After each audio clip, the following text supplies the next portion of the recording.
여러분 안녕하십니까? 뉴욕 뉴저지 일대에 거주하는 주민들은 맨하탄에 직장을 다니거나 사업을 하는 분들이 많습니다. 등하교를 하는 학생들도 많은데요. 자동차를 이용하는 주민들은 다리를 건널 때 톨비를 내야 하는데 이 비용이 만만치가 않습니다. 기차나 버스를 이용하는 분들 역시 마찬가지입니다. 이러한 비용이 서민들에게는 큰 부담일 수밖에 없죠. 서민들이 이처럼 큰 부담을 갖고 있는데도 주정부 기관들은 하루가 멀다 하고 요금을 인상시키고 있습니다. 이번에도 또 기차와 버스, 경전철을 관장하는 뉴저지 트랜짓이 오는 10월부터 평균 9% 요금을 인상하기로 결정을 해서 비난을 사고 있습니다. 비난만 하고 있으면 뭐합니까? 너희들은 그래라, 우리는 올리면 그만이다. 뭐 이런 식입니다.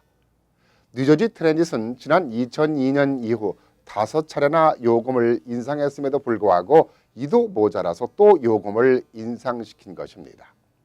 이유는 예산을 메꾸기 위한 불가피한 조치였다고 하는데 알고 보니 자신들의 연봉을 올리기 위해 요금을 인상한 것입니다.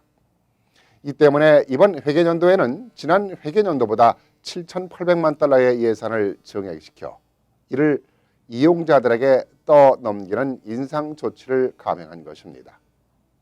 뉴저지 주 정부와 항만청의 행태가 실로 놀랍지 않을 수 없습니다.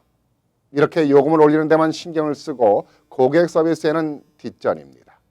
노후된 전선을 제대로 수리하지 않아 끄떡하면 경전철이 지연되는 사태로 승객들의 혼란을 가져올 때가 한두 번이 아닙니다.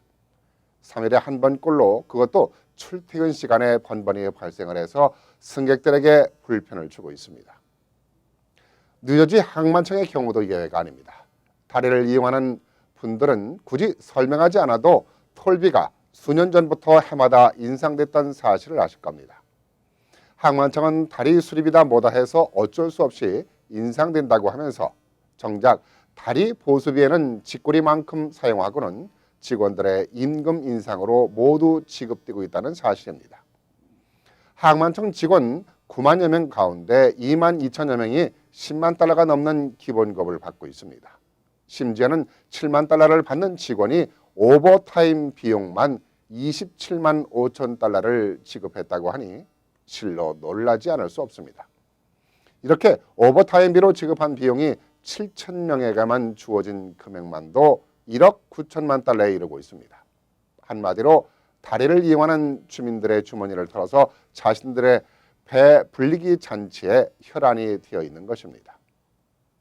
일반 서민들보다도 몇 배 이르는 연봉을 받으면서 이도 모자라 톨비 인상으로 자신들이 가져가는 연봉에만 눈이 멀어 있는 꼴입니다.